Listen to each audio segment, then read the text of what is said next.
बिस्मिल्लाहिर्रहमानिर्रहीम। अस्सलाम वालेकुम माय यूट्यूब फैमिली। आज मैं लेके आई हूँ चिकन के स्प्रिंग रोल। बहुत ही सिंपल इजी तरीके से बनाना सिखा रही हूँ मैं। रेडीमेड शीट से बनाना सिखा रही हूँ आपको मैं। अब इसी में एक पतीला गरम कर लीजिए चूल्हे पे। अब इसी के अंदर 1-2 चम्मच भर के ऑयल डाल दीजिए। इसको हल्का सा अच्छी तरह से गर्म होने दीजिए। अब हल्का सा गर्म होने के बाद इसी के अंदर थोड़ा सा अदरक लहसुन का पेस्ट डाल दीजिए। आप चाहे तो इसके अंदर अदरक और लहसुन मोटा मोटा कूट के भी डाल सकते हैं और चाहे तो इस तरह से पेस्ट करके भी डाल सकते हैं। अब इसको हाई फ्लेम पे अच्छी तरह से पका लीजिए इसकी कच्ची बू जाने तक। अब फ्लेम को बढ़ा लीजिए। और ये मैं चाइनीज स्टाइल में बना रही हूँ, आप भी ज़रूर ट्राई कीजिए। अब इसी के अंदर ये बॉईल करा हुआ चिकन 500 ग्राम आधा किलो इसको भी डाल दीजिए। डाल के इसको हाई फ्लेम पे भून लीजिए अच्छी तरह से। इसकी कच्ची बू जाने तक भून लीजिए। अदरक लहसुन ये सब अच्छी तरह से मिलना चाहिए। ये अच्छी तरह से भून चुका है। अब इसी के अंदर आधा बंद गोभी डाल दीजिए और इसमें थोड़ा सा 2-3 ये गाजर ग्रेट करके डाल दीजिए। बंद गोभी को भी ग्रेट करके डाल रही हूँ मैं। अभी इसमें मैं कुछ मसाले भी नहीं मिलाई, पूरे सब्जियां डालूंगी उसी के बाद मसाले मिलाऊंगी। अब इसी के अंदर हरी बेल पेपर डाल दीजिए, येलो डाल दीजिए, शिमला मिर्ची है ये रेड वाली भी डाल दीजिए। आपके पास ये कोई भी नहीं है तो कोई बात नहीं, आप चाहे तो इसके अंदर खाली हरी वाली भी डाल के बना सकते हैं। अब इसको हाई फ्लेम पे पूरा अच्छी तरह से मिला लीजिए और इसको हाई फ्लेम पे ही मिला लीजिए, तभी आपके सब्जियों में जो पानी है वो भी छूट के अच्छी तरह से भून जाएगा और आपके स्प्रिंग जो फटते हैं ना वो नहीं फटेंगे। हाई फ्लेम पे पकाइए। अब इसी के अंदर 1 चम्मच सोया सॉस डाल दीजिए। ये रेड चिली सॉस है, सॉरी। 1 चम्मच भर के डाल दीजिए 1 टेबल स्पून। और 1 चम्मच ही सोया सॉस डाल दीजिए डार्क वाला। फ्लेम को कम थोड़ा सा लो कर लीजिए। अब इसी के अंदर थोड़ा सा ग्रीन चिली सॉस डाल दीजिए 1 चम्मच भर के और 1 चम्मच ही विनेगर डाल दीजिए। अगर ये आपके पास नहीं है तो आप क्या करिए, थोड़ा सा नींबू का रस डाल दीजिए और नमक डाल दीजिए आपके टेस्ट के हिसाब से, क्योंकि देख के डालिए सॉस में भी नमक रहता। अब आपके हिसाब से डालिए। अब इसी में केचप डाल दीजिए 1-2 चम्मच भर के फुल। अब इसी को हाई फ्लेम पे पका लीजिए। अब आंच को कर लीजिए हाई। अब इसको हाई फ्लेम पे 2 से 3 मिनट के लिए अच्छी तरह से भून लीजिए। अच्छी तरह से भूनने के बाद इसी के अंदर काली मिर्ची भी डाल दीजिए। ये रोल बहुत ही मज़े के और जायकेदार बनते हैं, आप ज़रूर ट्राई कीजिए ये रेसिपी को। अब इसी में 1 चम्मच काली मिर्ची डाल दीजिए। देखिए सिंपल और इजी तरीके से बनाना सिखा रही हूँ मैं आपको। अगर आपको खाली चिकन की भी रेसिपी होना है रोल की तो वो भी कमेंट बॉक्स में बताइए, मैं ज़रूर बनाना सिखाऊंगी इस रमज़ान में इंशाल्लाह। अब इसको हाई फ्लेम पे अच्छी तरह से पका लीजिए। पूरी सब्जियां भी ये अच्छी तरह से पकना चाहिए, ज़्यादा नहीं, सिर्फ कम से कम थोड़ी देर तक पकना चाहिए। इसके बाद मैं आपको बताऊँगी। देखिए 2 से 3 मिनट हाई फ्लेम पे मैं भून चुकी हूँ उसको। थोड़ी देर और भूनेंगे, तब तक इसकी एक लाई बना लेंगे। ये 2 से 3 टेबल स्पून मैदा है। अब इसी के अंदर 2 से 3 टेबल स्पून पानी डाल दीजिए। डाल के इसको एक अच्छी तरह से घोल बना लीजिए, पतला सा लाई टाइप में बना लीजिए इसको।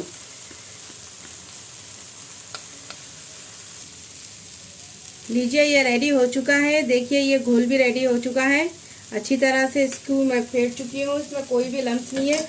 और देखिए माशाल्लाह से चिकन की भी फीलिंग तैयार हो चुकी है। ये अच्छी तरह से पानी भी सूख चुका है देखिए। और तेज़ आंच पे पकाई, मैं लो फ्लेम पे नहीं करी, इसलिए अब ये परफेक्ट है। अब इसको चूल्हे को कर दीजिए ऑफ। और इसकी फीलिंग जब भी फील कर रहे हैं आप तो पूरा ठंडा करके ही करिए, नहीं तो आपके स्प्रिंग शीट क्या होंगे, फट जाएंगे। इसीलिए ये 2 से 3 बातों का ख्याल रखिए।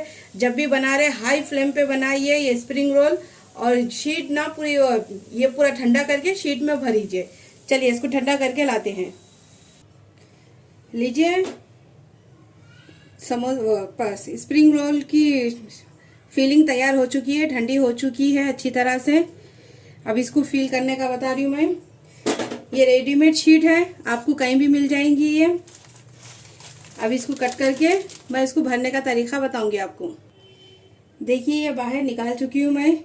निकाल के आप क्या करिए, जितने बना रहे हैं आप उतने ही निकालिए, ज़्यादा मत निकालिए, नहीं तो ये शीट क्या हो जाएंगी आपकी, सूख जाएंगी। सूखने से ये सही नहीं बनेगी। अब इस तरह से हल्का हल्का करके ये शीट को निकाल लीजिए, आसानी से निकल जाएगी। बस थोड़ा सा केयरफुल होके निकालिए। और सिंपल बनती है। देखिए ना, मैं चिकन की भी फीलिंग कितनी इजी से बनाई। अब इसको ढक के रख दीजिए कपड़े से।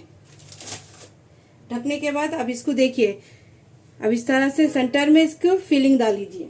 आपके हिसाब से डालिए, कम या ज्यादा, आपको कितना पसंद है। 1 चम्मच काफी है। अब देखिए इसको इस तरह से रोल कर लीजिए।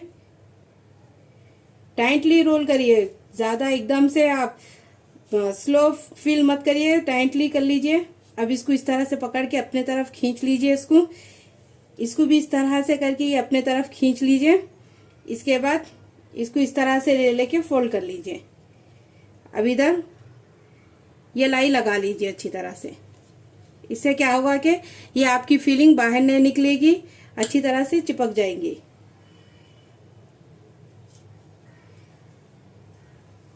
देखिए रेडी हो गई है। इस तरह से करके सारे बना लीजिए आप। अब और एक बार देख लीजिए, ये बिल्कुल सेंटर में रखिए आप इसकी फीलिंग। अब हल्का सा इसको फोल्ड कर लीजिए। बस इसको आहिस्ता से इस तरह से अपने तरफ खींच लीजिए। बस अब थोड़ी सी ये लाई जो बना के रखे वो लगा दीजिए। झटपट बन जाती है स्प्रिंग रोल। और इसको देखिए ये रेडी हो गया ना। कम से कम 1 से 15 दिन के लिए आप स्टोर भी कर सकते हैं ये स्प्रिंग रोल को। इस तरह से बना के एयर टाइट पैक में आप रख दीजिए, डब्बे में कहीं में भी डाल के भी फ्रीजर में रख दीजिए। जब भी आपको बनाना है तो आप क्या करिए, निकाल के थोड़ी देर के लिए बाहर रखिए, उसके बाद इसको ऑयल में फ्राई कर। देखिए सारे रोल बन के रेडी हो चुके हैं, परफेक्ट बने माशाल्लाह से। इसकी फीलिंग भी बाहर नहीं आएंगी। अब इसको ना फ्रीजर में स्टोर करके रख सकते हैं आप 1 से 25 दिन के लिए आराम से। अब इसको तलने का तरीका बताऊंगी मैं आपको। अब ये हटा लीजिए। अब देखिए यहाँ पर ऑयल गरम करने रख चुकी हूँ मैं पहले से ही। अच्छी तरह से गरम हो गया है ऑयल। गरम होने के बाद अब एक एक रोल अब इसमें डाल दीजिए। हाई फ्लेम पे तलिए इसको, अच्छा क्रिस्पी गोल्डन होने तक इसको फ्राई कर लीजिए, डीप फ्राई कर लीजिए इसको। अब इसको अच्छी तरह से तल लीजिए। देखिए इसकी फीलिंग भी नहीं फटी ना कुछ नहीं। इसी तरह से जिस तरह से मैं बताई सब्जियों को फ्राई करने का, उसी तरह से बनाइए, तभी आपकी फीलिंग भी अच्छी रहेंगी, रोल भी अच्छे क्रिस्पी रहेंगे। और इसको स्टोर करके 25 से 1 महीने के लिए रख सकते हैं आप। 25 दिन या 1 महीने के लिए स्टोर करके रख दीजिए। अब इसको क्रिस्पी गोल्डन होने तक फ्राई कर लीजिए। ये अच्छी तरह से गोल्डन हो चुके हैं। अब ये सारे रोल को निकाल लीजिए। अब इसी तरह करके सारे रोल तल लीजिए। देखिए माशाल्लाह से कितने अच्छे क्रिस्पी, इसकी फीलिंग भी जर्रे भी बाहर नहीं आई, आप देख सकते हैं माशाल्लाह से कितनी अच्छी तले गई। अब इसी तरह से करके मैं सारे रोल को तैयार करके बता लूँगी। लीजिए बेहतरीन सी क्रिस्पी रोल रेडी हो चुके हैं। चिकन आप चाहे तो इसको केचप, मायोनीज, हरी चटनी, पुदीने की चटनी के साथ सर्व कर सकते हैं, लेकिन ये केचप मायोनीज के साथ भी बहुत अच्छी लगती है। इस रमज़ान में इफ्तार में आप ज़रूर ट्राई कीजिए ये रेसिपी बहुत पसंद आएगी आपको। बस थोड़े से चीज़ों का ख्याल रखना है। बस जब इसकी रोल की फीलिंग फोल्ड करते हैं ना, तब फीलिंग पूरी ठंडी होना चाहिए, उसका मसाला हमेशा पूरा ठंडा होना चाहिए, तभी आपके रोल परफेक्ट बनेंगे और फटेंगे नहीं। और इसके बाद उसको फ्रीज करने का भी तरीका मैं बोल चुकी हूँ आपको। इसको अच्छी तरह से ठंडा करके उसके बाद रोल को फील करके उसके बाद उसको क्या करिए, एयर टाइट पैकेट में उसको फ्रीजर में रख दीजिए 15 से 20 दिन के लिए। परफेक्ट है, लेकिन फ्रेश सही दर में बन जाते हैं ये रोल। चिकन उबाल लीजिए, थोड़ा सा नमक और थोड़ा सा अदरक लहसुन का पेस्ट डाल के उबालना, बस सिंपल ही है। इसके बाद तो आप देख चुके हैं फीलिंग किस तरह से मैं इसको फील करी, किस तरह से बनाई, सिंपल बनाई, इजी बनाई। अगर ये रेसिपी आपको पसंद आई तो मेरी रेसिपी को एक लाइक तो कीजिए, कमेंट्स कीजिए, मेरे चैनल को सब्सक्राइब कीजिए, ज़्यादा से ज़्यादा मुझे सपोर्ट कीजिए। कोई और भी रेसिपी सीखना है तो कमेंट बॉक्स में बताइए मुझे, मैं ज़रूर आपको बनाना सिखाऊंगी। प्लीज़ मुझे ज़्यादा से ज़्यादा सपोर्ट कीजिए। चलती हूँ, दुआओं में याद रखिए। अल्लाह हाफिज़।